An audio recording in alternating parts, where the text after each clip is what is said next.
So welcome, comadres and friends, to the first segment of the 2022 Las Comadres Speaker Series.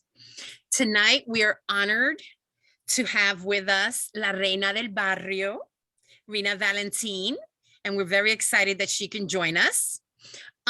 We're doing things differently this year. Instead of, having the speaker do like a presentation and whatever, we're trying to focus in on some of her talents, and we want to explore them, and we want to find out how we can be like her and them. So we're going to do a Q&A this time, and we ask that everyone please keep yourselves on mute. If you have a question, you have a comment, please put it in the chat room. We will be monitoring the chat room. And towards the end, we'll look up and we'll share your comments with Rhina, and we'll share your questions. Okay, so let's get started. I'm not going to do the bio because, the bio will be in all the questions. So I'm very excited about that. So here we go. Our first question. There's a lot of controversy over whether women can have it all: family, business, a social life. You, who are inspiring and motivational to us, you are a mother, a comedian, a producer, a director, a writer, a dancer, an activist, a motivational speaker, a meditation instructor. You've won your first, no, I think you had 2 marathons, right? And above all that, 1 marathon, okay? And in between all that, you are a single mom. That's very important. So to you, what does it mean to have it all? And how do you weave together all the pieces of your life? So thank you for that, elaborate introduction, or elaborate question, I should say, that is / introduction. Sometimes I'm baffled by the amount of hats that I wear. And in response to the only thing that matters to me is truly to have it all. For me really is to be present, and joyous in my everyday life. And when I say present, I mean present. And so, not to sound like disregardful of the realities in operating, methodically and structured, but it's so important for me to just operate mindfully, with the intent of restoring balance. And for somebody like myself who wears so many hats, who multitask at a really high level, I'm a mom first and foremost. So I'm so glad that you highlighted that I'm a single mom, because my commitment to my daughter from the minute I became a mom was to make sure that I was her primary caregiver. And that hasn't really been easy. I know I make it look so, but it's something to be present to that, to the entire, the different chapters in her development, and still, sustain some essence of myself and my desires and my dreams, right? And of course, be there for the community, and just constantly, just try to convey and relay whatever is, what I deem important within our hyper local information, right? Because that's what I do. I identify as an essential on-air communicator. And so I guess the beauty of prioritizing your responsibilities is that subconsciously you design a structure in which your actions create. And what that means is I like to think that I manifest according to my desires. And before anything, what comes first and foremost is that sense of balance. I feel that without that harmonious intent in everything that I do, it doesn't really matter. How do you put together your support group? Because you have to have a support group to help you. So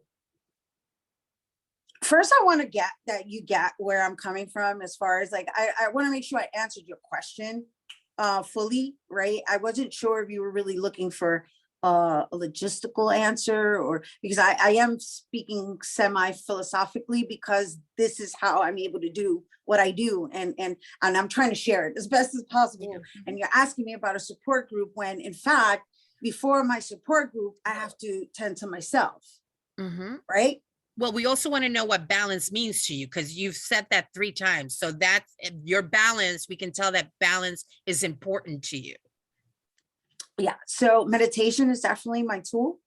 I am a fervent transcendental meditator, and I meditate anywhere from 1 to 3 times a day, depending on what kind of day it is. I definitely, without a doubt, start at the top of my day. I have my morning ritual, and it starts with transcendental meditation. I meditate for about 20 minutes. I burn a candle.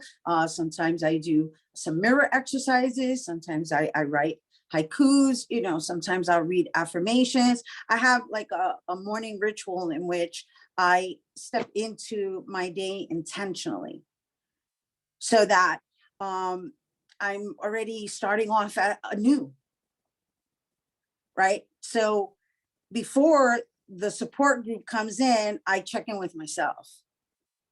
And in that meditation, I don't know if we have many meditators. Oh, I saw 1 hand raised. Lovely. Oh, 2. Lovely, lovely, lovely. And so if you're not a meditator, and that's okay, you know, I will say that if I did meditate, I wouldn't be able to function at the pace that I do, because the meditation allows me to do like a inventory. It's almost like checking the inventory. It's a means of stepping outside of myself and checking out the files, and then aligning them accordingly.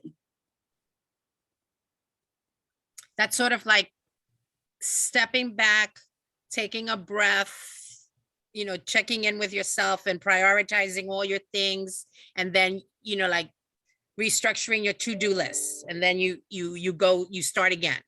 Is that what you mean?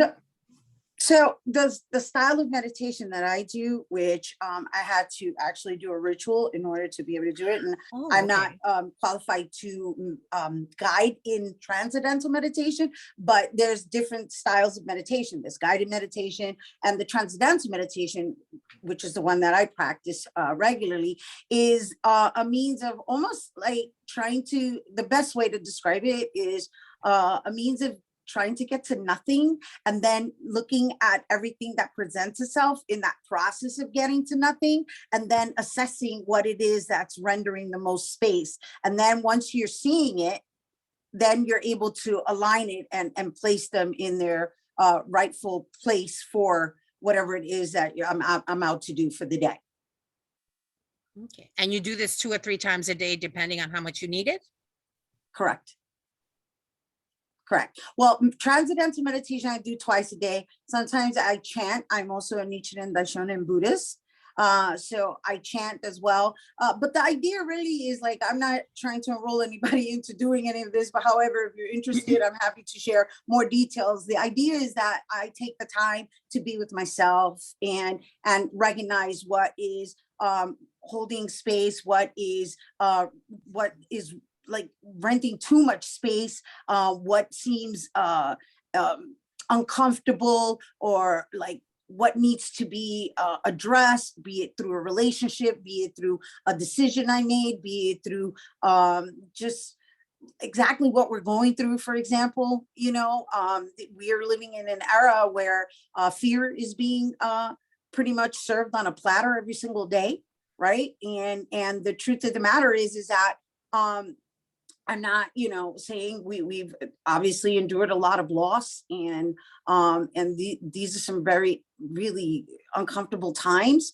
but I've been able to navigate through them, just knowing that in my practice, the essence of my existence is truly not this, which is the physical form, and then there's the reality of, well, we go to sleep every single night with the assumption that we're automatically going to wake up, when in fact, that's not guaranteed. Mm. You understand? Yes, yeah, sometimes that's a big fear. But one of the we've gotten a couple of questions and they Right. want to know, how long have you been practicing this type of meditation? And like, is this like a recent discovery, or have you had it for a long time? How have you developed this? So we're in 2022 now. So it's 7 years now. 7 years I've been practicing transcendental meditation. It is the one meditation that I am disciplined in doing that doesn't feel like I'm doing all right, I don't know about you, but I'm a little bit rebellious. And so sometimes I'll practice something and then, I'll get upset because it's like, oh, now I got to do this because I said I was going to do it. And so transcendental meditation is the one practice that has presented itself in my life that I genuinely enjoy waking up to knowing I'm going to practice it. So that's the level of connection I have to it.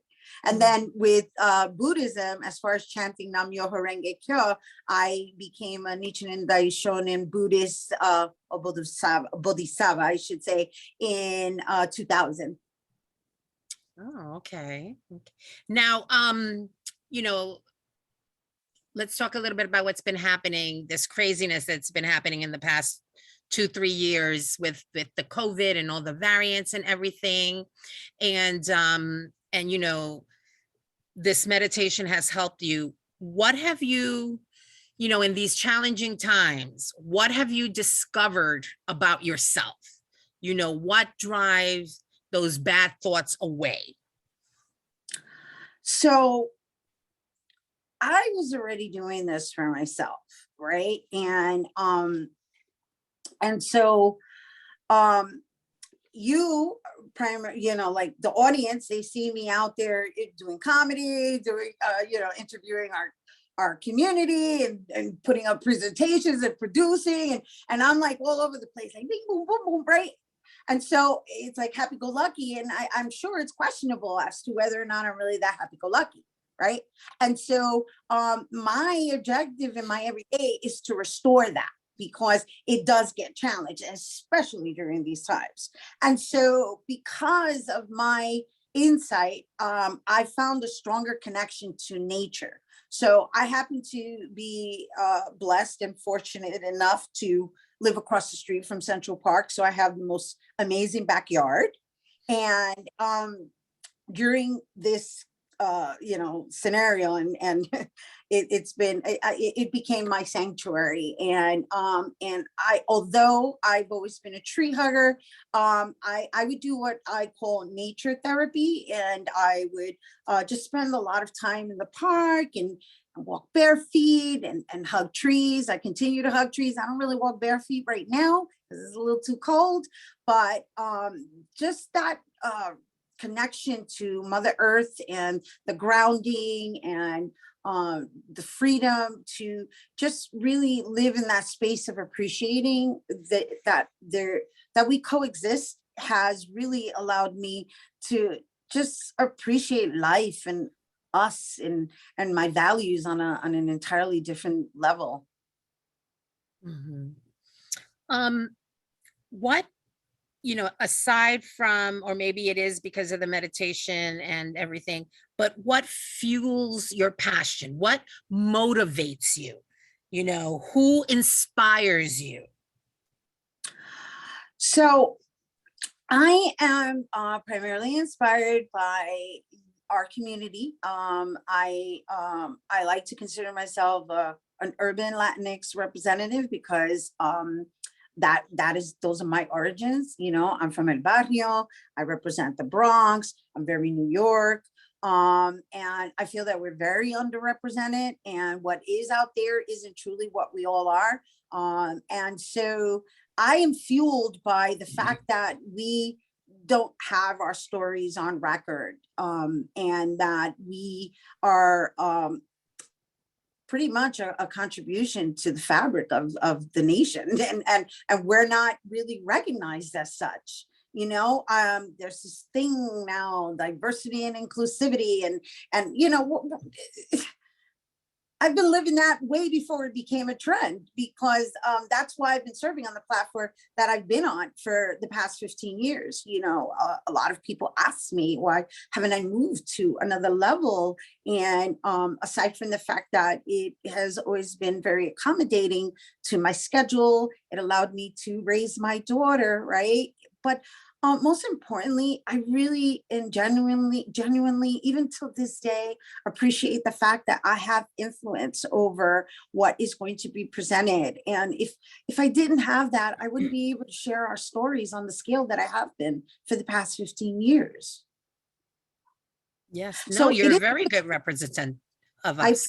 I appreciate that, but I'm saying, like, it isn't just about being in front. It's about having the ability to create and influence the decision makers, and it's taken something for me to even create that position. There's a lot of stuff that goes on in the back that people are unaware of. But it shows, because you're very much involved in the community. Your nickname, La Reina del Barrio. I know that you've done stuff with local businesses, that you've been recognized by the city, by different women organizations. And for these past 15 years, you have put yourself out there. You have represented, you are present. How would you recommend other, like the comadres, because some comadres want to be involved in whatever, and they don't know like where to start or who to, maybe they're not going to be as influential as you, but they want to get involved. Somebody was asking me, maybe she can just start at like her daughter's school or something. How can we be more involved in our community? So I think it goes back to how I originally opened, with being present, right? And I'm going to keep repeating that, because I just feel that we have been forced to really be still in this moment, and it's a wonderful opportunity for us to operate a lot more mindfully, right? And so when you operate with that that intent of listening, right? It's a deep listening. Then you're able to see where you need it, where you're able to contribute. And so it doesn't matter. It could be the smallest thing. You know what? That energy of being a contribution is moving it in a forward fashion, period. That's it. Just the intent and the action of doing it is moving it forward, regardless of what level, right? So I have done so many protests. I've volunteered with so many organizations, too many for me to name. But in this particular moment, I happen to have somehow become the wellness ambassador to my daughter's school, right? But this is how it happened. So, I was facilitating meditation because I saw there was a real big need for it.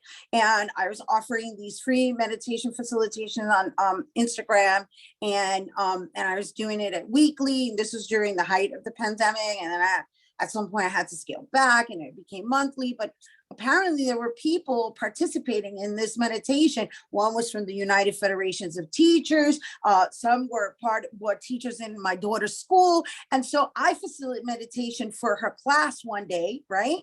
And then from there, I got volunteered to go take a course that was paid for by the DOE to become the official wellness ambassador for my daughter's school. So now I'm learning about healing-centered schools. And that's primarily because that is my focus right now. My focus is on the health, the mental health and wellness of our entire community, but the next generation first and foremost. I mean, I'm really hung up on their mental wellness, because we're dealing with it as adults, and I can't imagine what they're dealing with growing with it. They're already dealing with their own issues, with their own identity and their own independence. My daughter's 12, it's a very awkward chapter by itself. And to have this on top of it, I've been really keeping an eye on it. No, that's good, because, it's true. These COVID just derailed all these youngsters. My nephew was depressed for 4 months. He did not get his birthday party that he had planned with all his friends. He did not have a graduation, a high school graduation. The big trip that they were taking he had nothing. That summer, he was so depressed. He didn't want to get a job. Not that you can get a job, because that was another thing. He couldn't even get a job. Everything. He was so depressed. And how do you say, what can you say? And there was nothing that we could do and stuff. It's very traumatizing for kids. We do have to pay attention to them, to their mental health, just like you said. It's a big deal right now. It's a big deal. You know what I did for my daughter? I put her in an outdoor camp for the summer. She went to an outdoor camp up in Chappaqua, New York, and she was over there zip lining, swimming in the pool, because I was like, go, be out, because, they had been, sheltered in place for way too long. And the whole virtual learning, that was a whole nother, I was mortified for her, but again, I'm really heavily involved because I'm listening and I'm observing and I'm coming from a deep place of like, okay, this needs to be addressed now, because we still are we haven't really fully dealt with the aftermath, right? So I feel that we're dealing with two pandemics, and one is obviously COVID, and the other one is mental illness, because we're all struggling with some form of trauma, really. I mean, collectively. Yes, we are. Yes, we are. Let's talk a little bit about diversity and inclusion. Those have, you've been, living it for the past 15 years, front and center. And, it's only been, I would say, like the last 4 years that they've become like buzzwords, it's like so important. And, corporate America, is always talking about, that, they're looking for the quick fix.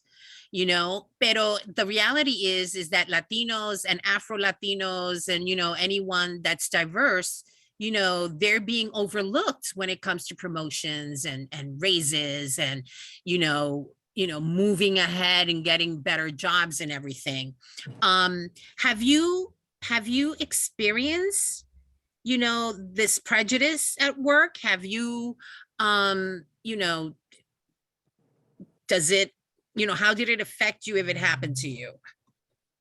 So, remember when we started, before we even got on camera, I was telling you, I'm so used to being on the other side that I had to write bullet points, because I was like, I want to make sure I'm politically correct in the way I respond, especially to these kind of questions, because I'm very passionate about the fact that it saddens me that there's even a term called diversity and inclusivity.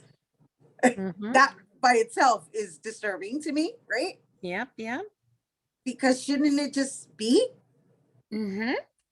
And so, because I do have melanin in my skin, yes, I have experienced it, especially when I resided in California. I worked in corporate America. I used to work for very many years ago. I've always been an artist, but, as artists, we've had to have, well, in the past, I've had a job that was not artist related. And so what I chose as my career was corporate travel. And the company I used to work for was a subsidiary to a money brokerage firm. So I worked down on Wall Street, and then I was able to get transferred to California, and the office was in Beverly Hills and ooh la la and all that. Yes. But I had never experienced racism until I moved to California, because they didn't know what I was. They couldn't identify what I was. There wasn't that many Puerto Ricans.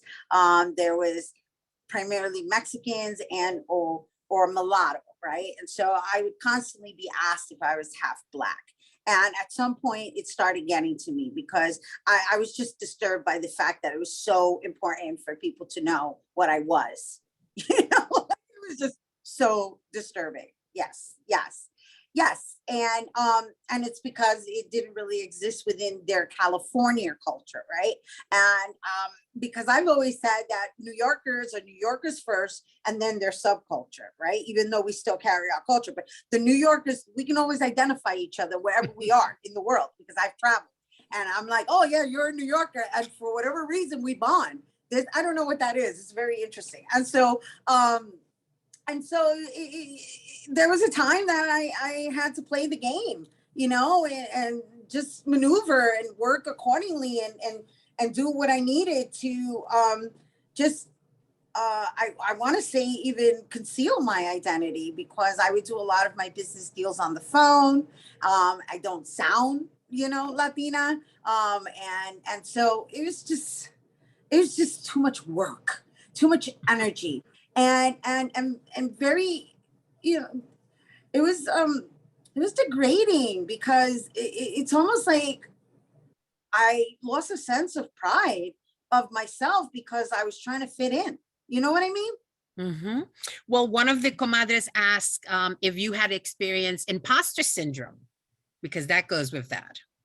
Absolutely. Absolutely. I absolutely experienced imposter syndrome to the point that I adopted my grandfather's last name because my grandfather was German. So I definitely did it. So I used my grandfather's last name, which is my name as well. It's part of my name, but it's not my first last name, right? So I just started using my grandfather's last name, which is Bruckman. And then when people would answer, when I would answer the phone and identify myself, people wouldn't be able to identify what I was. And so I used to get a lot of accounts because I was Bruckman, because I was an account manager for a corporate travel company. And I used to cut a lot of deals, and I used to do all kinds of deals within the airlines. I used to do what we would call IPOs, right? So I don't know if there's anybody into the brokerage business, but I would be the travel coordinator for the IPOs. And so I was the queen negotiator, and I had big accounts. And the reason I had big accounts was because I was Miss Bruckman. Mm. Still on the diversity and inclusion, our community, our Latino community, is so diverse. We're more than 29 countries, and just being born Latina or African American, it doesn't make us the expert in the field. But sometimes we become like the token Latino at work. Oh look, we have one. We don't need any more. How do we represent our Latinidad in a company without becoming, that token expert that they want? How to make sure that we are seen for our skills, and to show them of the cultural value that we bring them. How do we do that? Yeah, this is an ongoing question. I mean, we can just go around and around. And I've answered this question on numerous panels, and I've served on panels with Latinas from different parts of the United States and different cultural backgrounds. And the question truly becomes like, how do you even know if they're hiring you because of your skill set versus meeting a quota? Right? And so what always comes up for me, which I shared on this other panel, is just the humanity in people. Like, does it hurt to take interest in really getting to know a person? And I get that, we're at work and we're there to fulfill a job or a duty, but the way the job is being executed has a lot to do with a person's background. And so if somebody's doing an excellent job and they're really crafty in a certain area, wouldn't you want to know what it is and what they have or how it is that they, and so there becomes that human exchange of interests, like, instead of categorizing, right? So the panel I served on was in honor of Hispanic Heritage Month, which, I love celebrating. It's great. They put us all into one, bucket, and then we get to, and it's okay, because as far as I'm concerned, united, we stand stronger. However, that isn't enough. That isn't enough. But how do we make people, well, not make people, that's not the proper word. How do we intrigue people into wanting to know more is really what it is, right? So that's why I do what I do, by putting it on record and showing it and going, look, there's the difference between this and that and this. And then it's up to them to want to, you know, research further or get to know a person better. But it first starts with just, can we just look at each other as human beings first? I mean, I don't even know if that answers your question, but I do feel that that's missing in our existence, right? Because listen, I always say, if we're being invaded by aliens from another planet, everything that we're about would go out the window, right? I mean, except for the, you know, the 1%. That's a whole nother discussion. But yes. You know, yeah. But other than them, right? Because, you know, unfortunately, I don't have a space shuttle to jet out of here with. But, you know, on a general note, we would all huddle together and try to figure it out. Yeah, then we'd be all equal. No one would be looking at color or race, because we're all in the same bucket now. You know, the aliens are going to eat us or take our brains or make us zombies or all that fun stuff. Which is kind of sort of where we're at a little bit with COVID. I mean, you know, there are disparities behind, you know, the health disparities and the marginalized, you know, communities and so forth. However, on a general note, everyone's been impacted by it. Yes, yes. The whole world has been impacted by it. Correct. And you're correct. You know, it has to start with us, you know, as long as, you know, we have balance, we are true to ourselves, and we, you know, put ourselves forward, you know, as a human being, and we express interest in another person as a human being, you know, that's how we transcend this, you know, this bias, you know, margin that they've put on the floor. But you know, even though sometimes you feel like it's like only once a month, you know, like 1 month out of the year is when, you know, everybody realizes that, you know, Hispanics and Latinos are here, you know, and they celebrate for 1 month, you know, everything is Hispanic for 1 month and stuff. So, tell us about how you celebrate your Latinidad, you know, how you bring that forward, you know, without apology. You know, you are, this is me, and, you know. Well, I do that through my work. Yes. I mean, some of that is very organic for you because, you know, of your work, but you are in the community, you are out there. Even if, you know, nobody knows you at your daughter's school, you're out there. Right. Exactly. Because my goal is for us to be celebrated the whole year, all year, every year, for our contributions to the fabric of this nation. You know, that is my goal, to show us and highlight us in a way that we don't have to be identified as, you know, a section that is considered diversity and inclusivity. You know, we're part of this, right? And so, as far as me personally, I think, you know, I love dancing. I love bomba en plena. You know, I'm Puerto Rican, so give me my folkloric dance all day, every day, percussion. And then, of course, the food. You know, we definitely make pasteles regularly every year, you know, the annual stuff. My favorite dish is mofongo and sancocho, and also, like, I also have items such as a pilong. I use a pilong instead of a food processor, which is it's actually an ancient tool from our Taino roots, and the fact that I was raised always having one in the house, I continue to use it because it allows me to just feel connected to my deceased abuelitas.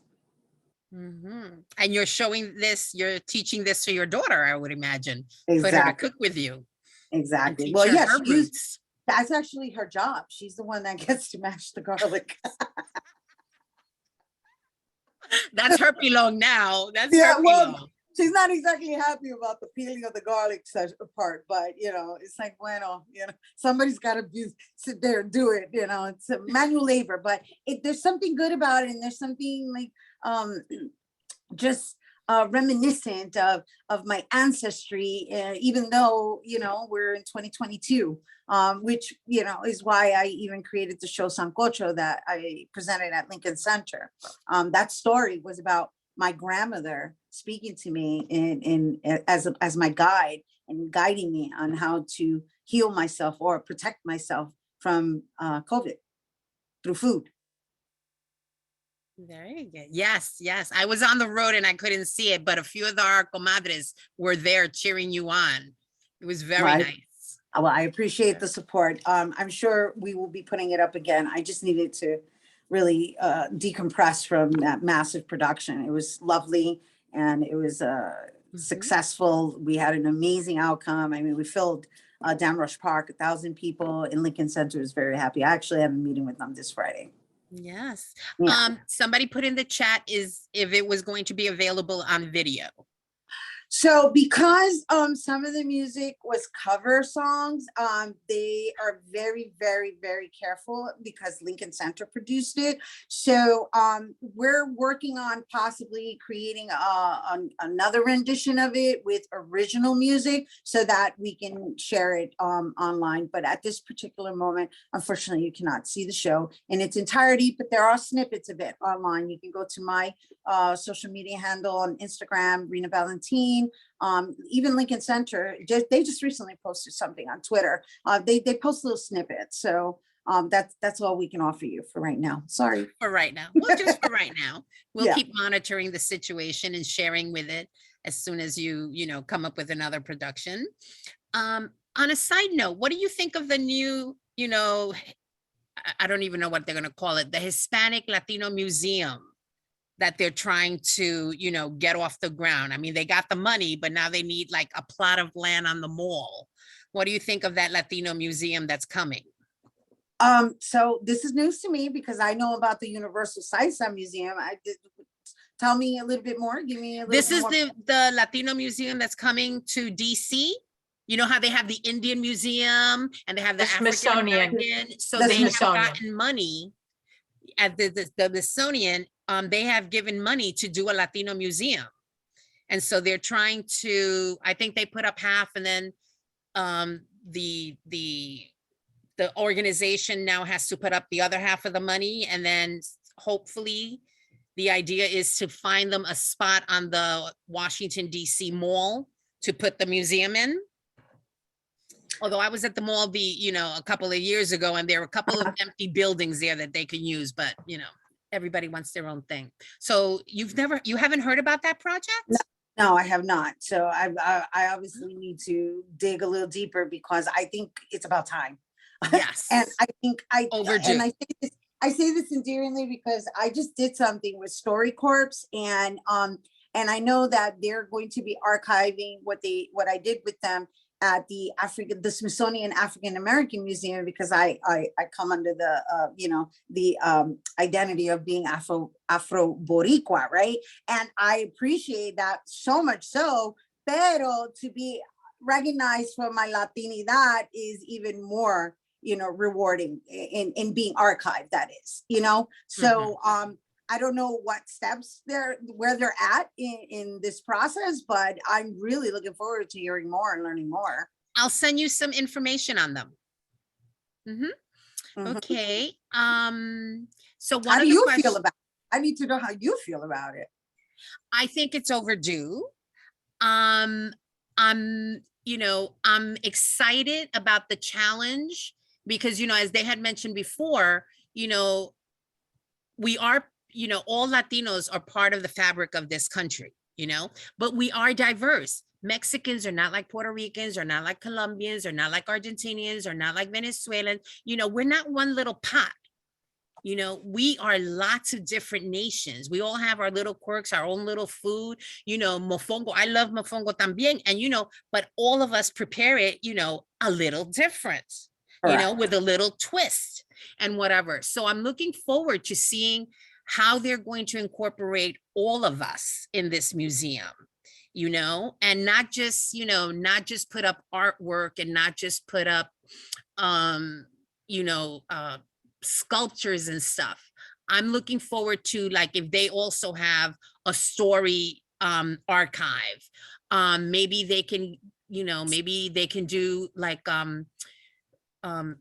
interview like all the viejitos and get all those dichos that, that every once in a while, oh, my mother used to say that, my grandmother used to say that, to capture those before we lose them, because one of my biggest regrets is that my nieces and my nephews, they never got a chance to meet my mother. My mother had passed away by the time they were born, and they never, when I talk about my grandmother, they don't know who she is either. They just know her through my stories, and I don't want my stories to disappear. I want them to remember, even though they never met my mother, they never met my grandmother. I want my nieces and my nephews to know their name, to know what they did, what they contributed to our family. So I'm hoping that the museum captures that. So are you familiar with StoryCorps? I think I've heard of them. Didn't they have like a little booth at the Grand Central where they're collecting all those stories? Well, they're really big, and basically their whole concept is that you interview your elders so that you have their story on record, and it gets archived in the Library of Congress. Huh. So it already exists. It's just a matter of connecting like that type of organization with the museum, so that it's an ongoing process. Because, I learned a long time ago that, I don't know, I was at an event, and I never let go of this one comment that was made by a transcendentalist. And that was that the richest place that exists is the cemetery, because that's where all the stories are. Oh my goodness. Yeah. But that's Our a sad history is there. But it's a sad statement, because, if the story isn't on record, it's gone, right? And what do we all want? We all want to be recognized, and we all want our stories to be remembered. Nora says that the Las Comadres have been very involved. Nora, you want to speak? Well, since the very beginning of StoryCorps, we were involved because we were a network. Well, because we had national coverage, right? Comadres, we did it in Seattle, we did it in Denver, we did it in Miami. We've done it a lot of different places, and StoryCorps would send me the information. I would post it on our network, and Comadres would sign up to be interviewed. So they would take a partner with them, and they would go, because it's a conversation. What StoryCorps does is it tells you, one person is the interviewer, and you're interviewing somebody else about their experience in whatever. It could be family, it could be about anything. It could be death, somebody in your family who died, or a history of your family. It could be any number of things. So all of these stories, Comadres went and took their abuelitas and their family, and they had conversations about different experiences. Yeah, it's been. Oh, that's wonderful. My mother and I did it. And oh, that's wonderful. Yeah. That's We've very had wonderful. A lot of them. And we've actually had our stories read out loud on NPR. Oh, nice. Nice. Very nice. Very nice. Look, so I'm not really saying anything that you're not familiar with. It's just a matter of reviving, I guess, the movement of StoryCorps, because I think StoryCorps is a very important tool for all of us to utilize. Yes.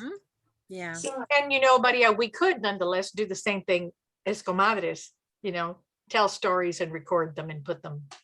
Yeah, why not? We can start our own little recordings, send them to, to StoryCorps, and then if they don't, slot us in, we can still put them on our YouTube channel or something. Get our stories out there. They actually come to your city, and they do they set up the studio and all that sort of stuff. So no, we would do it separately. Yeah. Okay. That's something. Rounding up, let's talk about, all right, to talk about stories. So let's talk about, if you have to, write a letter to your daughter, to your young daughter, or to a comadre, what would your letter say? what advice would you give to, your young daughter, the young comadre, the old comadre? Well, I don't want to say old comadre, but what advice would you give us in your letter? What would you say? So I'm so glad that you sent me these questions in advance because I wrote a letter. And I was like, I just mío, she would have did all this on the spot. I don't know where. But just to begin, I just want you all to be aware that my daughter's name is Charm Vida. So I am opening up the letter with Dear Charms of the World, which is in reference to even the comadres. And it's short. I wrote, please take the time to look at yourself in the mirror at the top of your morning.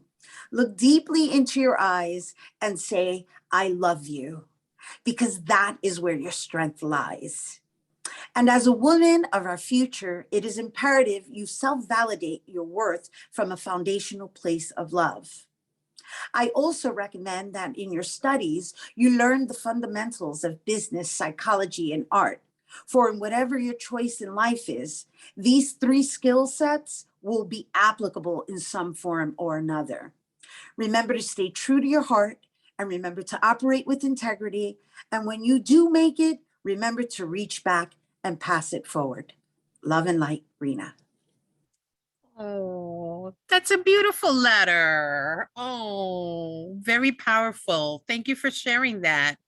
That is a beautiful letter to Charm and to all our comadres. Well, that's to the next generation. When you said charms or the next, I think right away the next generation, because that's where my focus is. Mm-hmm. Yeah. Yeah. We all have to, think of the next generation. They're going to inherit, whatever we leave behind. So we have to leave it in the best, place possible for them. And they're very worried about their future, just so you know. Yeah. Because with the climate change, I mean, the way they've got more to worry about than we ever did when we were younger. So it's a lot. It's a lot. No, I'm amazed about how these young kids, really understand. I think I was terribly innocent and I really didn't get like political or, or become like an activist until I was like in college. Whereas these kids, they're like 14, 12, 14, 16, and they already have the weight of the world on their shoulders and they know it's their world and they're trying to make a difference. I am so, enthralled by them. I'm so proud of them. Yeah, but we do need to hold them and hug them and yes, and help nurture their mental health. Their heart. Yes. Mm-hmm. Yes, that, as you can see, I keep going back to it because it's like in everything I'm doing, I'm thinking about like, okay, how do we lift them? How do we bring hope into their space? How do we, comfort them in knowing that that there is going to be some sense of normalcy that was, snatched from them while they were growing. Yeah. Mm-hmm. And so I think it starts with just being mindful of it, right? They're going through something like that is something we've never experienced. And so I think there's another level of sensitivity that needs to be applied in dealing with them. And so, yeah, it's scary. All I could say is like, if you find a child or of a child or you're associated with somebody who has a child that wants your ear, loan it to them. Because right now that's what they need. They need to speak and they need to feel safe. Yes. And we need to listen. So my last question, it's sort of the same thing, but different. But as a native New Yorker, we have this fast pace in this wondrous city. So what survival tips what survival tips can you share that would be good for us and for our children, going forward into these more COVID times?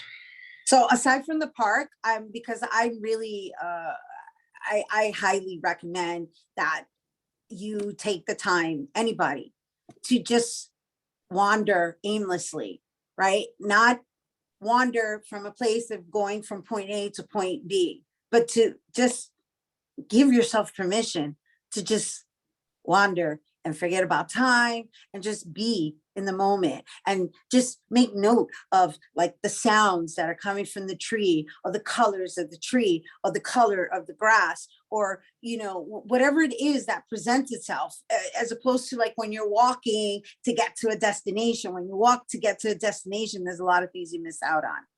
So I'm a fan of the park, we have a whole bunch of them in New York, and they're there and they're free. And then there's trees, the trees are energy, they're happy to be hugged. And not only that, they preserve us too, because they have the ability to just level us out. They ground us because they're rooted into the earth. And so while for some that may sound like fluffy and corny, it's like it's an energy exchange and honoring each other's existence because we're coexisting together, right? Things changed when we were all sheltered in place. I'm sure the animals were like running wild. I mean, I don't know if I saw any deers in the middle of the city, but I wouldn't have been surprised if there was.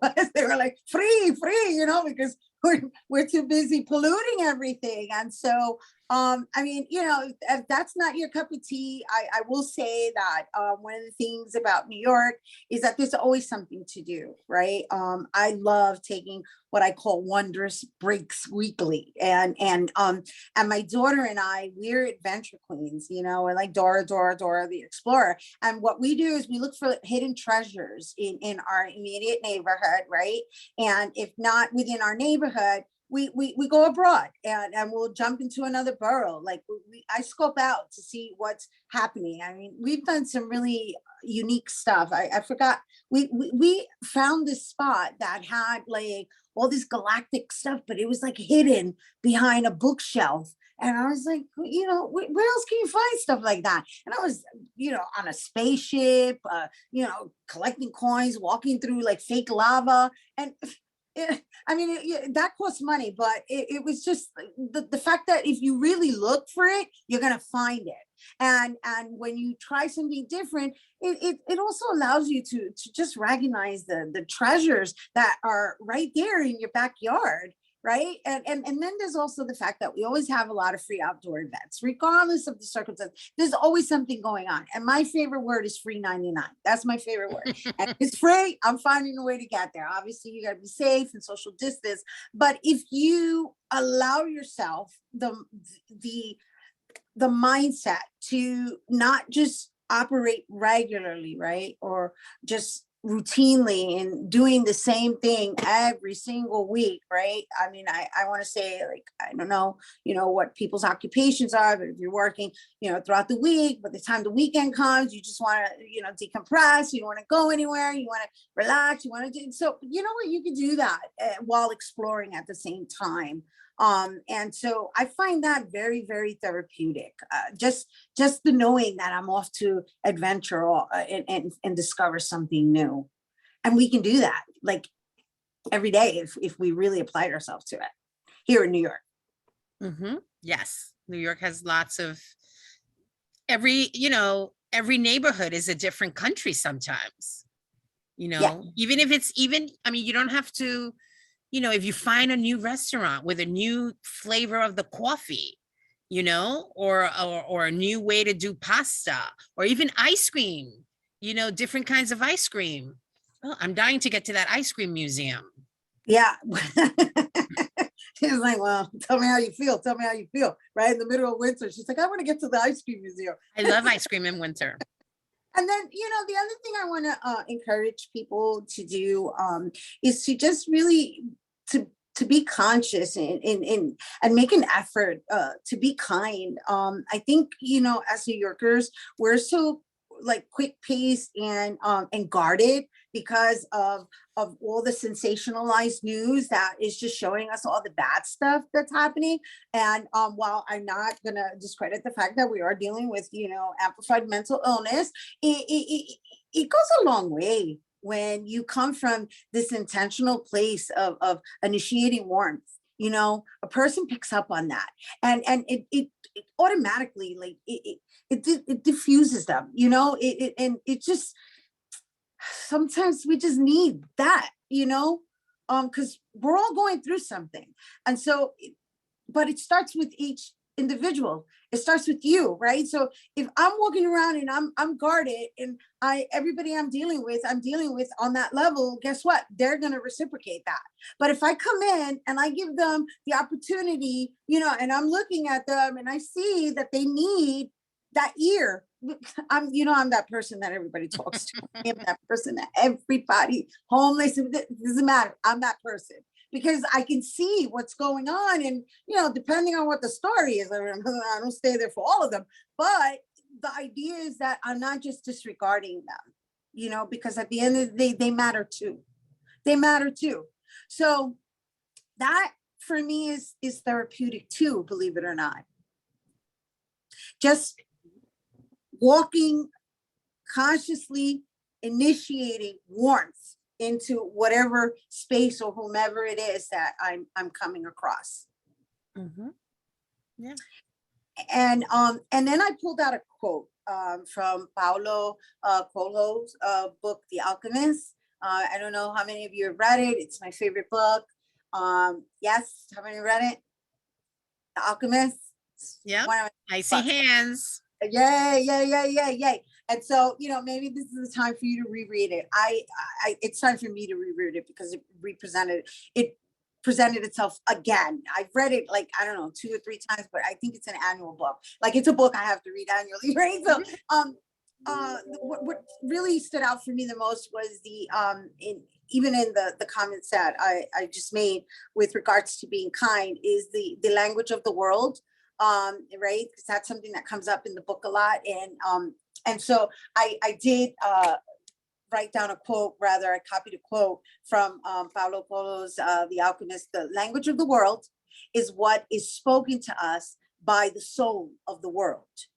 According to this notion, we are all part of one indivisible unity. And this unity, or soul of the world, speaks to us in its own language, guiding us to make the right choices in life, if only we listen to it.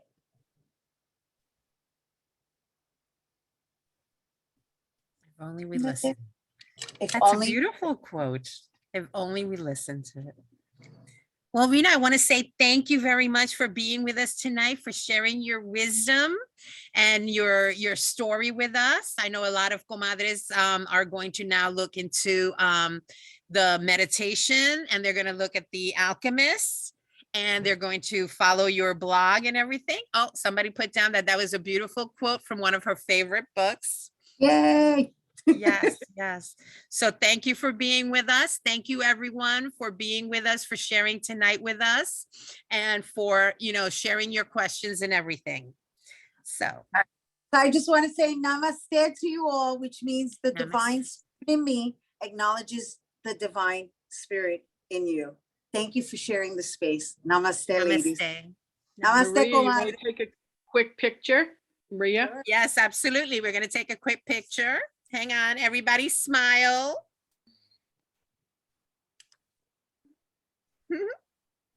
Okay, very good, very good. Okay, thank you so much. Thank you. Thank you, everyone, for being with us. Gracias, Thank you, Rhina. Rhina. Thank Thank you, Gracias, comadres, for being Maria. here. Thank you. So That was wonderful to beautiful. share space with you, ladies. Oh my God, Bendiciones. Namaste. I want to see all the faces because I'm on my iPad, so I got to see everybody's face. Thank I'm like you. I'm swiping now. Some of them have left, but yes. Thank you. No, thank you. Oh my gosh, it's making my night to just see you all leaving with a smile. Brava. Yeah. Thank you. It was Gracias a beautiful. ti. Hey, have a Very good evening. uplifting. Thank you so much. Brava, brava. My pleasure.